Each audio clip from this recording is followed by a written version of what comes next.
नेता वो होता है जो समाज को सही राह दिखाता है। सच्चा नेता वो होता है कि समाज पर आने वाली परेशानियों को पहले ही भांप लेता है और समाज को सही रास्ते पर ले जाने के लिए वो अपनी जिंदगी कुर्बान कर देता है, अपनी ताउम्र लगा देता है। तो ऐसे में बहुजन समाज की हम बात कर रहे हैं। इस देश का सबसे ज्यादा तबका वाला समाज बहुजन समाज। इस बहुजन समाज को अलग अलग नेता समय समय पर मिले, लेकिन कौन से नेता तुम्हारे सच्चे हैं और कौन से नेता झूठे हैं, इसकी समीक्षा, इनकी परख कौन करेगा? जी हाँ दोस्तों, मैं हूं स्नेहा, बात कर रहे हैं द थिंग पर। जैसा कि मैंने बताया कि बहुजनों का सच्चा नेता कैसे परखे, तो आज हम बात करेंगे बहुजन समाज के लोगों का सच्चा नेता आखिर कौन है, सच्चा हितैषी कौन है। ये इसलिए बात करने की जरूरत पड़ रही है क्योंकि अगर हम इतिहास के अंदर भी देखें तो कई बार हमारे नेताओं को इग्नोर करने के लिए हमारे लोगों को कंफ्यूज किया जाता है कि आप अपने सच्चे नेता को ना पहचान सको। और ये बात सदियों से होते हुए आई है। अगर आप बुद्धा के समय से अगर आप देखें तो बुद्धा के पैरेलल भी कुछ लोगों को खड़ा किया गया और बताया गया कि बुद्धा का जो रास्ता है, बुद्धा का जो मार्ग है, उससे बेटर मार्ग बताने वाला देवदत्त भी है। साथियों, इसी प्रकार से अलग अलग समय में ऐसा हुआ है। महात्मा फुले का दौर भी जो रहा है, वहां पर भी एक पैरेलल पॉलिटिकल फेज जो है वो महाराष्ट्र के अंदर दिखाया गया और बताया गया कि महात्मा फुले जो है वो सच्चे समाज सुधारक नहीं है। लेकिन समय जो होता है ये बहुत बड़ा जवाब देता है, लेकिन कई बार ऐसा होता है कि समय हाथ से निकल जाता है।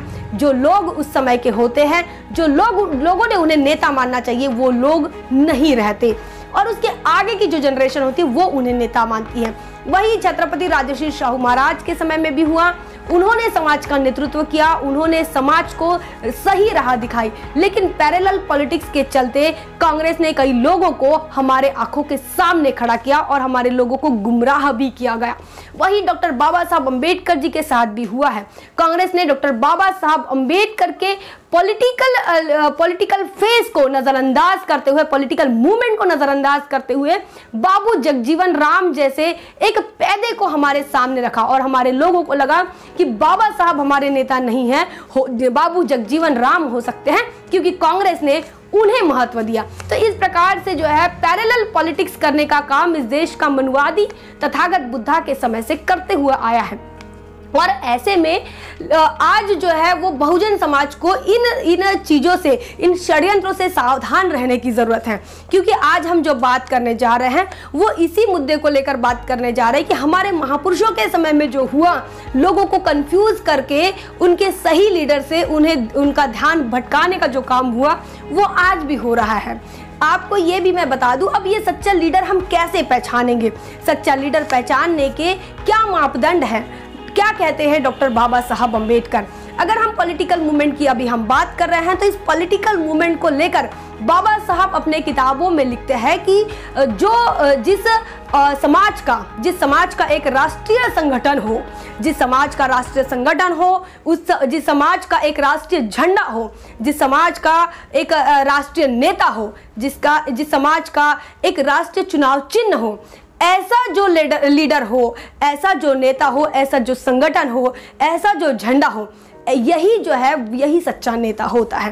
तो ऐसे में जब हम समाज की तरफ देखते हैं, तो जब हम देश में देखते हैं और बहुजन समाज जिनके तरफ अपनी आशा की नज़रों से देख रहे हैं, ऐसे में कई चेहरे आपको नजर आएंगे। कभी अभी आपके आंखों के सामने अलग अलग लीडर हो सकता है नजर आए, हो सकता है आप भी कंफ्यूजन में हो, क्योंकि मनुवादी व्यवस्था जो है वो सभी को कंफ्यूज करते आई है। हमारे बाप दादाओं के ज़माने से जो है वो समाज को कंफ्यूजन में डालने का काम इस देश की मनुवादी ताकतों ने बड़े जोरों शोरों के साथ किया है।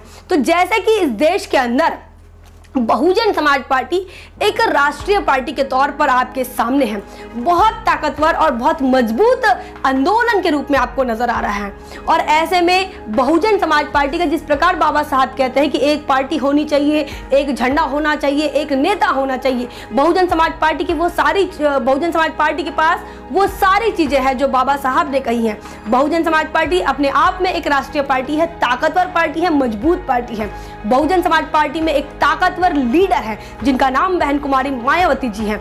बहुजन समाज पार्टी के पास उनका एक अपना झंडा है जो राष्ट्रीय लेवल पर आपके सामने है, जिसको लेकर आज बहुजन समाज पार्टी के लोग नारा भी लगाते हैं, बीएसपी की क्या पहचान, नीला झंडा, हाथी निशान। इस प्रकार से बहुजन समाज पार्टी जो है ये आपको सर्वव्यापक आपको नजर आएगी। लेकिन कंफ्यूजन की बात क्या होती है? कंफ्यूजन की बात ये होती है कि हाथों से नेता तैयार किए जाते हैं। एक एक्सीडेंट होता है, एक दंगा भड़कता है, एक झगड़ा होता है और वहां से एक जो लीडर आता है उसे हम अपना लीडर मानते हैं। जैसे गुजरात के अंदर जो ऊना हत्याकांड हुआ था, तो ऊना कांड के अंदर में एक जिग्नेश मेवानी नाम का एक लीडर पैदा हुआ।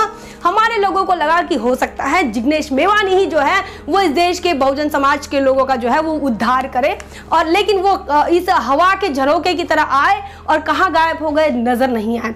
वहीं आपको एक ये भी बात मैं बता दूं, गुजरात के अंदर एक और आंदोलन चला, आरक्षण का आंदोलन। तो वो उस आरक्षण के आंदोलन में भी एक नेता पैदा हुए और वो भी कहाँ हवा हो गए तो नजर नहीं आए। 2018 की बात मैं आपको बता दूं, महाराष्ट्र के अंदर भीमा कोरेगांव है जहां पर 100 साल पूरे होने के उपलक्ष्य में 100 साल पूरे होने के अवसर को ध्यान में रखते हुए तमाम सारे जो लोग हैं भीमा कोरेगांव में उन शूर वीरों को नमन करने जब लोग जाते हैं तो वहां पर भी एक दंगा होता है, वहां पर भी जो टकराव होता है दो विचारधारा के लोगों का, तो वहां से भी एक नेता पैदा होते हैं महाराष्ट्र के अंदर जिनका नाम प्रकाश अंबेडकर है। हमारे लोगों को लगता है कि यही हमारे नेता हैं। तो कुछ लोगों की हवा मीडिया भी बनाती है, कुछ लोगों की हवा जो है मनुवादी स्वयं खुद होकर बनाते हैं, वो खुद उन्हें नेता प्रोजेक्ट करते हैं। सहारनपुर में जो हत्याकांड होता है, तो सहारनपुर के हत्याकांड को लेकर बहन कुमारी मायावती जी राज्यसभा सांसद से इस्तीफा दे देती है, लेकिन हमारे लोगों को प्रोजेक्ट करने के लिए इस देश का मीडिया कहो, इस देश का मनुवादी ताकत कहो, इस देश की मनुवादी मानसिकता के जो लोग हैं वो अगर किसी को प्रोजेक्ट करते तो वो प्रोजेक्ट करते हैं चंद्रशेखर को करते हैं। तो साथियों, इस प्रकार लोगों को गुमराह किया जाता है, इस प्रकार लोगों को कंफ्यूज किया जाता है। लेकिन लीडर को पहचानने के एक और मापदंड हमारे पास होना चाहिए, हमारा अपना मापदंड, हमारा अपना नजरिया होना चाहिए कि उसने कितनी कुर्बानियां समाज के नाम पर दी, उसने कितनी कुर्बानियां समाज के लिए दी है, कितनी कुर्बानियों को फेस करते हुए वो आज इस मुकाम पर पहुंचा है। तो वहीं अगर हम आपको बता दें, जिग्नेश मेवानी इनका कोई ऐसा बैकग्राउंड नहीं है, कोई ऐसा सोशल बैकग्राउंड नहीं है कि जहां से वो संघर्ष करते हुए समाज के साथ कहो या फिर अपने घर परिवार के साथ कहो या फिर व्यवस्था के साथ कहो, उनका कहीं संघर्ष आपको नजर नहीं आएगा। वहीं अगर हम बात करें प्रकाश अंबेडकर, इनकी जो महाराष्ट्र के हैं वो बाबा साहब के परिवार से ताल्लुक रखते हैं और लोगों को इमोशनल कर उन्हें लगता है कि मूवमेंट चल जाएगा और मेरी जो राजनीति है वो भी चल जाएगी। तो ये भी बहुत बड़ी गलतफहमी है। ये हवा होती है, कुछ दिनों के लिए रहती है, बाद में वो गायब हो जाती है और ये गायब होने वाला ही समय जो दौर है वो जो आज चल रहा है उनका। इसके पहले अगर आप उनका आंदोलन देखो या फिर उनकी भूमिका देखो देश की राजनीति में वो कहाँ है, तो अकोला के बाहर वो आपको कहीं नजर नहीं आएंगे। मैं देश की बात नहीं करी, महाराष्ट्र में एक छोटा सा जिला है अकोला, उस अकोले के बाहर उनकी कोई पॉलिटिकल जो बैकग्राउंड है वो आपको नहीं नजर आएंगे, कोई उनका मूवमेंट आपको नजर नहीं आएगा। वही चंद्रशेखर रावण की बात मैं बता दूं, वो भी हादसों से पैदा होने वाले नेताओं में एक है जिनका हाल ही में हमारे आंखों के सामने उनका जिक्र होता है, जिनका कई बार प्रियंका गांधी के साथ नाम आता है, कई बार राहुल गांधी के साथ उनका नाम जोड़ा जाता है। और अभी जब उन्होंने शुरुआत की थी तो उन्होंने बहन जी का नाम खूब इस्तेमाल किया था और बहन जी को लेकर वो कई बार अच्छी टिप्पणी करते हुए भी हमें नजर नहीं आते। तो बहुजन समाज ने इस बात को भी समझना होगा कि हमारे सच्चे नेता को जो अच्छी भाषा जो इस्तेमाल नहीं करता, हमारे सच्चे नेता को लेकर वो कभी समाज का आदमी नहीं हो सकता।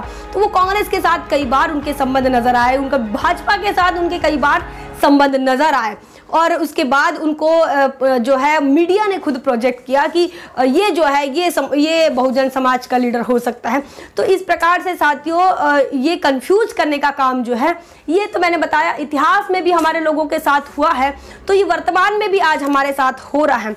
वहीं हम अगर बात करें बहुजन समाज पार्टी की नेता बहन कुमारी मायावती जी, इनकी अगर हम बात करें तो साथियों इनका जीवन शुरुआती दौर से बड़ा ही संघर्ष भरा रहा है। उन्होंने व्यवस्था के साथ जितना संघर्ष किया है उतना ही संघर्ष उनको अपने समाज के अपने लोगों के साथ भी उन्हें संघर्ष करना पड़ा। साथ ही इंटरनल और बाहरी दोनों तरीकों से उन्हें संघर्ष करते हुए वो लड़ती हुई आई हैं।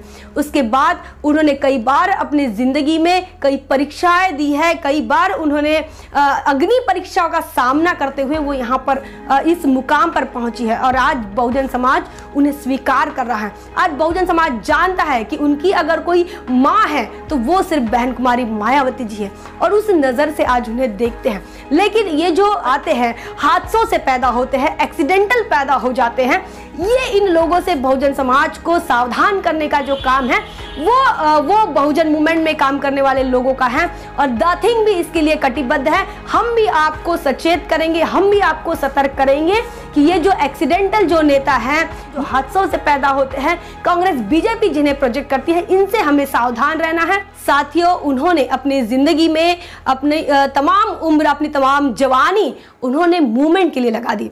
उन्होंने शादी नहीं की, उन्होंने घर नहीं बसाया, सिर्फ इसलिए कि फुले शाहू बाबा साहब का जो मूवमेंट है उस मूवमेंट को आगे बढ़ाने के लिए उन्होंने अपनी जिंदगी के तमाम छोटी बड़ी खुशियों की उन्होंने कुर्बानी दी है।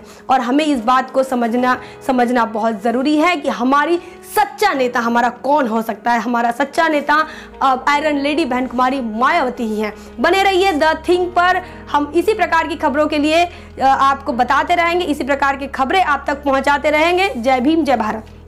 बहुजन विचारधारा को घर घर तक पहुंचाने के लिए हमारे YouTube चैनल को सब्सक्राइब करें, लाइक करें, कमेंट करें, शेयर करें और बेल आइकन की घंटी दबाना ना भूलें।